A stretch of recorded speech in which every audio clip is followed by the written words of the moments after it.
Bonsoir. Le procès en destitution de l'ancien président Trump commence aujourd'hui. Lundi, son équipe de défense a demandé au Sénat de classer l'affaire, la qualifiant d'acte politique indécent.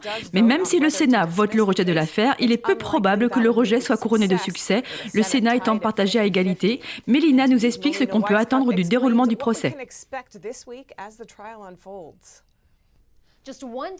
La veille du début du procès, les avocats de Trump ont envoyé un dossier détaillant leurs propres arguments contre le procès en destitution. L'équipe de défense de Trump ainsi qu'une majorité des républicains du Sénat s'accordent à dire qu'il n'a aucun fondement constitutionnel. Les avocats de Trump qualifient le procès d'acte politique. Selon eux, les arguments de la mise en accusation sont des récits erronés, étayés par des reportages médiatiques biaisés et déformés. Je suis d'accord avec la défense de Trump. Tout ce qu'ils font, c'est puiser dans les médias de gauche et ils utilisent cela comme un fait. C'est l'époque où nous vivons, et je pense que c'est une chose très dangereuse, et un moment grave quand une accusation est traitée comme un fait. Par exemple, les démocrates soutiennent que les paroles de Trump qui exhortaient les manifestants à lutter beaucoup plus fort et à faire preuve de force incitaient à la violence. Ce qui manque ici, et ce que l'équipe de défense de Trump prévoit de soutenir, c'est que Trump a également dit au groupe qu'il attendait d'eux qu'ils marchent vers le bâtiment du Capitole de manière pacifique et patriotique. Meckler a exercé le droit pendant 2 décennies et il affirme que l'argument selon lequel les paroles de Trump ont incité à la violence n'est pas fondé et que la norme juridique en matière d'incitation exige un lien immédiat entre les paroles et la violence. Nous avons des droits très étendus de liberté d'expression protégés par le premier amendement. Et d'ailleurs, non pas conférés par le premier amendement. Il est vraiment important de le noter. Ce sont des droits conférés par notre Créateur, le droit de parler librement et la liberté de conscience et de croyance. Ce ne sont pas des choses que le gouvernement accorde. Le gouvernement ne devrait pas empiéter dessus. Nous devrions faire attention à toute ingérence du gouvernement. Et l'équipe de défense de Trump qui plaide dans le même sens accuse le Parti démocrate d'essayer de, je cite, tailler un mécanisme par lequel ils peuvent faire taire un adversaire politique et un parti minoritaire. Si le discours du président est une incitation, alors je dois dire que presque tous les grands démocrates élus au Congrès américain, du moins tous ceux qui étaient dans les médias pendant les émeutes de Black Lives Matter, ils étaient en fait beaucoup plus proches de l'incitation à la violence. Lorsque des villes étaient en train de brûler, ils disaient « Il faut comprendre les gens qui font ça ». Par exemple, on a eu des démocrates comme la maire de Baltimore qui a dit « Nous devons donner aux personnes qui veulent détruire des choses la possibilité de le faire ».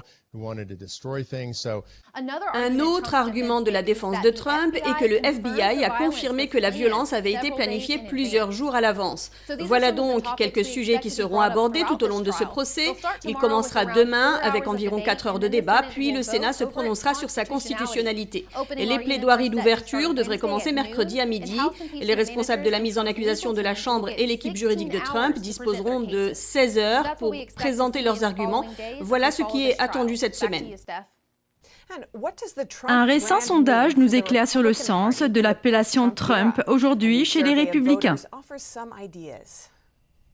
Un sondage datant de janvier montre que le soutien pour Trump parmi les électeurs républicains est toujours très fort, mais il révèle aussi des clivages. 2 tiers des personnes qui ont voté pour Trump ont dit qu'elles étaient plus en faveur de Trump que du parti. Mais cela signifie aussi que ce n'était pas le cas pour 34% des sondés. Et comme vous pouvez le voir, la part de personnes qui ont dit être plus partisans de Donald Trump que du parti républicain augmente avec le degré de conservatisme idéologique des personnes sondées. Les électeurs de Trump peuvent en effet s'identifier comme étant très conservateurs, conservateurs ou libéraux modérés, et selon le superviseur du sondage, Henry Olsen, ceux qui se disent conservateurs constituent le plus grand bloc des électeurs de Trump. Les électeurs très conservateurs ne représentent que 29% des personnes interrogées. Il est à noter que 23% des personnes interrogées sont passées d'Obama en 2012 à Trump en 2020. Ils s'identifient davantage aux positions de Trump sur le commerce par rapport aux électeurs républicains. Il y a une part importante de personnes au sein de la coalition Trump qui seraient généralement d'accord avec les positions non traditionnelles de Donald Trump sur le commerce international. 40% d'entre eux estiment que les échanges commerciaux nuisent à l'économie américaine plutôt que de l'aider. Et ce chiffre augmente chez les personnes qui ont changé de parti. Selon Olsen, cela s'explique par le fait que l'approche de Trump en matière de libre-échange est en rupture avec l'approche traditionnelle du Parti républicain. Les électeurs de Trump sont d'accord sur l'idée que le commerce extérieur pénalise l'emploi des Américains.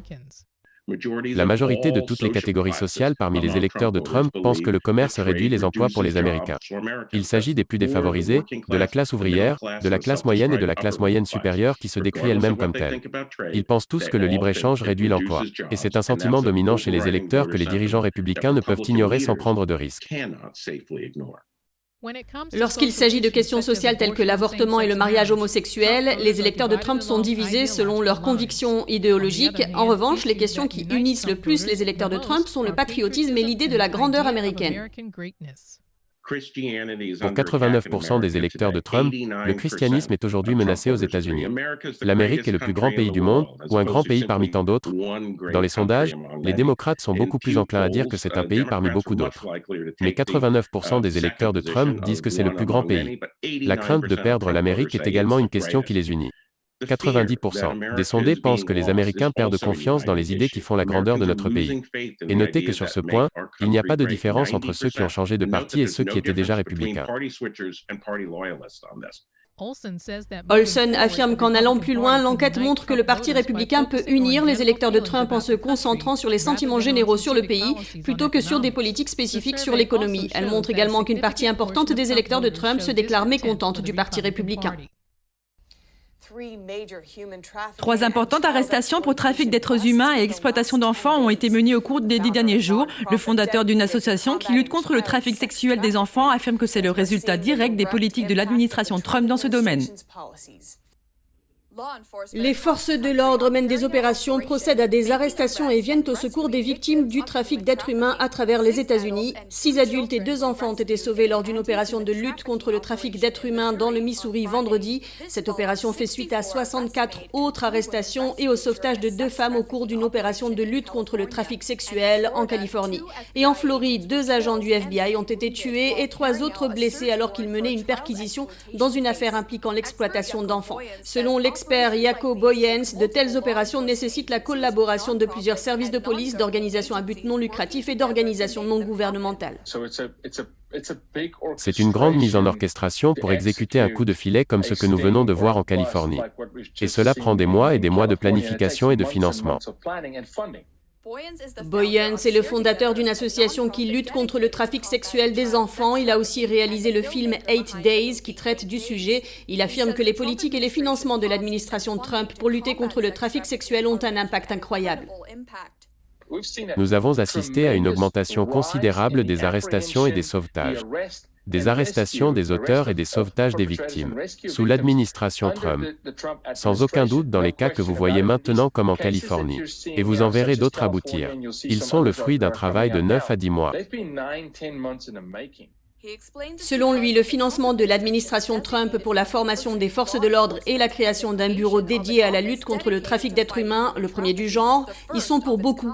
Selon Boyens, les policiers ordinaires ne sont pas formés à la lutte contre le trafic d'êtres humains, ni à la manière de mener des opérations d'infiltration. Une formation spécialisée et des équipes spéciales sont donc nécessaires. Le financement est donc essentiel. Il ajoute qu'il existe désormais un système de communication entre les services de police des différents États, ce qui est nouveau pour eux. Par exemple, lorsqu'un enfant a fait l'objet d'un trafic, disons à Dallas au Texas, et que ce proxénète ou ce prédateur ne retient pas cet enfant à Dallas. Disons qu'on trouve la victime dans le Nevada. On peut maintenant demander au département de police de Dallas de parler au département de police du Nevada et cela ne se faisait pas auparavant. Boyens affirme que l'exploitation des enfants connaît un pic en raison des confinements dus à la pandémie. Il espère que les politiques et le financement de Trump se poursuivront sous l'administration Biden. Le secrétaire d'État souligne qu'il défendra les droits de l'homme et les valeurs démocratiques lors de son premier entretien avec un haut responsable chinois. Quelles sont les consignes de Biden sur la Chine? Réponse en images.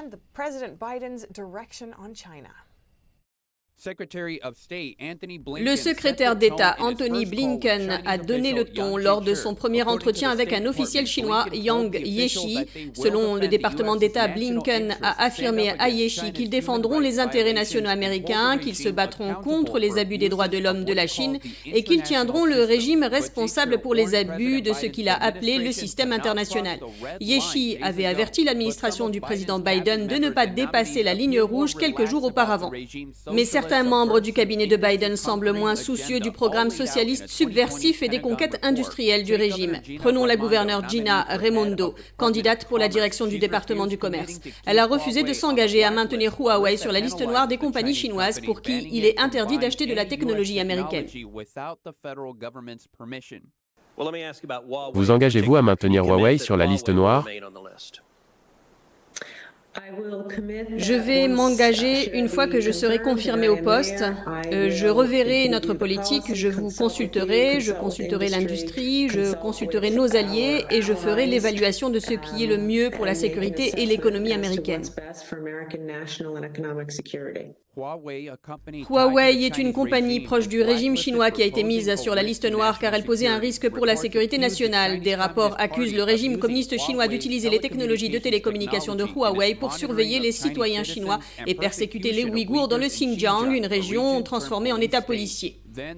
Parlons maintenant du responsable des politiques asiatiques de Biden, Kurt Campbell. Jusqu'en août 2020, il était le vice-président d'une fondation dont le but est de rapprocher les États-Unis et la Chine. Cette fondation a célébré l'anniversaire de la création de l'Armée populaire de libération chinoise et elle a fait la promotion de la nouvelle route de la soie, un projet qui menace la paix et la stabilité dans le monde selon l'administration Trump. Quant à Biden, il a appelé la Chine le concurrent le plus sérieux.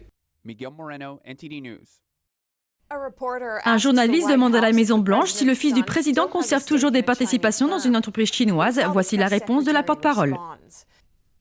Le fils du président Biden semble poursuivre ses activités en Chine. Lors d'un entretien vendredi, un journaliste a interrogé la Maison-Blanche. Récemment, il a été rapporté que le fils du président détenait toujours 10% des parts de la société d'investissement chinoise composée d'entités appartenant à l'État. Avez-vous du nouveau sur le désengagement de cet investissement ? Il cherche à se défaire de son investissement, mais je vous signale que c'est un citoyen ordinaire. Je vous orienterai vers lui ou vers ses avocats pour cette question. Biden a déclaré à plusieurs reprises que sa famille resterait à l'écart des affaires étrangères pour éviter les conflits d'intérêts. Il a déclaré l'année dernière que s'il accédait à la présidence, personne dans sa famille n'aurait, je cite, de relations d'affaires avec quiconque ayant un lien avec une société étrangère ou un pays étranger, point final, fin de l'histoire. Biden a également déclaré en décembre dernier que ni son fils ni sa famille ne seraient impliqués dans une entreprise ou un secteur d'activité qui serait en conflit ou qui même semblerait être en conflit. En 2019, on a appris que le fils de Joe Biden, Hunter, était membre du conseil d'administration d'une société d'investissement chinoise. Cette société est appelée BHR Partners et l'un de ses actionnaires est une grande banque d'État en Chine. Hunter Biden a déclaré qu'il démissionnerait de la société en 2019 et les dossiers des entreprises chinoises montrent qu'il a quitté ce poste en avril dernier seulement. Mais il continue d'y détenir une participation de 10% par l'intermédiaire de sa société Skynetless LLC. On ne sait pas avec certitude si Hunter Biden est effectivement en train de se désengager de sa participation. Il n'a pas donné suite à notre demande de commentaires.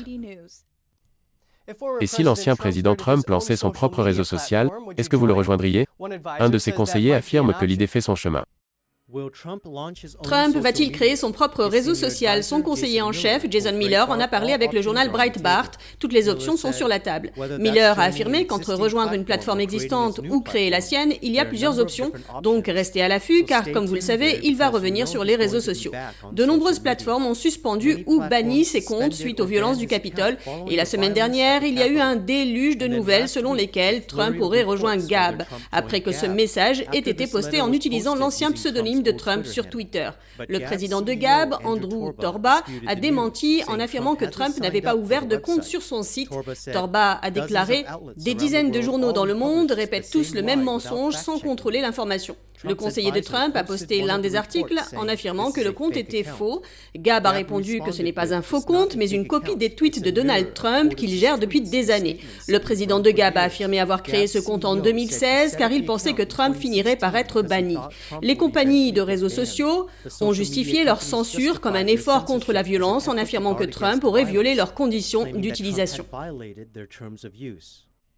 Le gouverneur du Texas, Greg Abbott, travaille sur un projet de loi visant à bloquer la censure en ligne pour empêcher les géants du numérique de modérer le contenu des utilisateurs en fonction de leurs opinions politiques. Le sénateur de l'État du Texas, Brian Hughes, travaille également sur le projet de loi. Il a déclaré à la chaîne de télé WFAA qu'il s'attaquera à la modération inégalitaire des comptes des médias sociaux, ajoutant que cela donnera aux utilisateurs un moyen de réactiver leurs comptes s'ils sont supprimés par des sociétés de technologie comme Facebook et Twitter. Et cette loi fédérale permet à l'État de réguler cela. Son annonce fait suite à la nouvelle législation de la Floride qui pénalise les sociétés de médias sociaux qui sortent de leur plateforme les candidats lors d'une élection. Le gouverneur de Floride, Ron DeSantis, a déclaré lors d'une conférence de presse la semaine dernière que les sociétés de médias sociaux ont commencé comme des plateformes neutres, offrant une voie de libre expression, mais sont maintenant devenus des faiseurs de discours. Il a ajouté qu'ils manipulent maintenant les informations et influencent les résultats des élections. La Floride exigera que les entreprises qui font la promotion d'un candidat comptabilisent ses soutiens comme des contributions à la campagne publique. Plusieurs États prennent des mesures pour protéger la libre circulation de la parole et empêcher les entreprises de la Silicon Valley d'utiliser leur monopole pour contrôler les idées qu'elles n'approuvent pas politiquement. Selon les critiques, la modération par ces entreprises au cours de l'année écoulée s'est concentrée sur les discours conservateurs et les commentaires de personnes considérées comme des partisans de Trump. Le président Biden a déclaré que Trump ne devrait pas recevoir des briefings des services de renseignement que les anciens présidents reçoivent par courtoisie. Norah O'Donnell de CBS a demandé à Biden si Trump devait encore recevoir des briefings des services de renseignement. Biden a répondu « Je ne pense pas ». Le président n'a pas précisé pourquoi, mais il a indiqué qu'il pensait qu'il était inutile pour Trump de les avoir. Selon la porte-parole de la Maison-Blanche, Jen Psaki, Biden lui-même n'aura pas le dernier mot sur la question de savoir si Trump obtiendra ou non les briefings. Elle a déclaré que Biden a une grande confiance dans sa propre équipe de renseignement pour déterminer comment fournir des informations si Trump demande un briefing. Certains ont rejoint le point de vue de Biden à ce sujet. Par exemple, le représentant du président de la commission du renseignement de la Chambre des représentants, Adam Schiff, a déclaré qu'on ne pouvait pas faire confiance à Trump.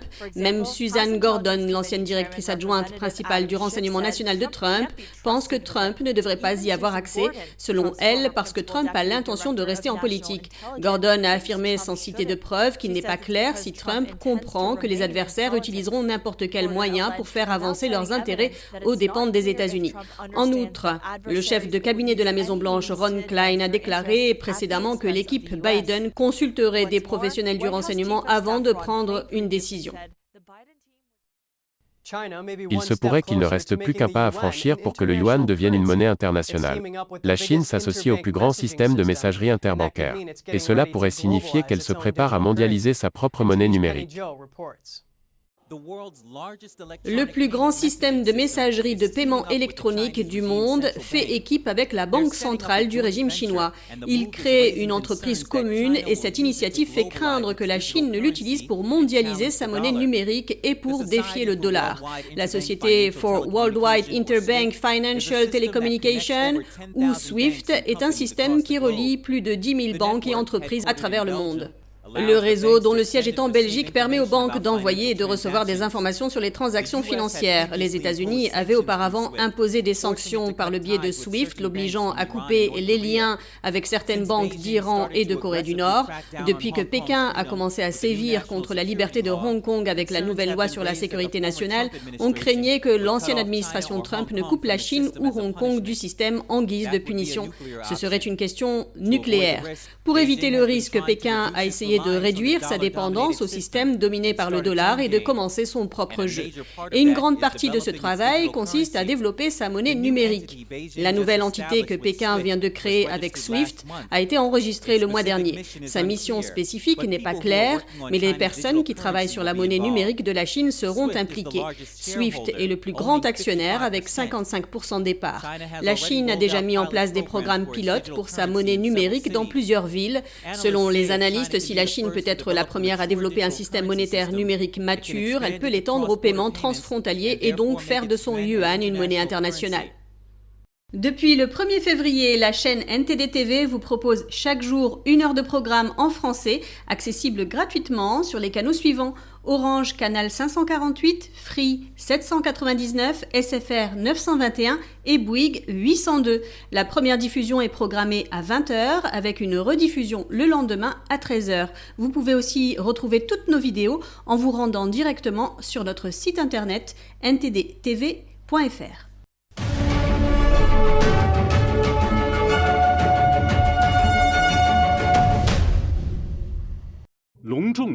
Célébrez le Nouvel An chinois avec le grand spectacle Shen Yun en exclusivité sur NTD TV.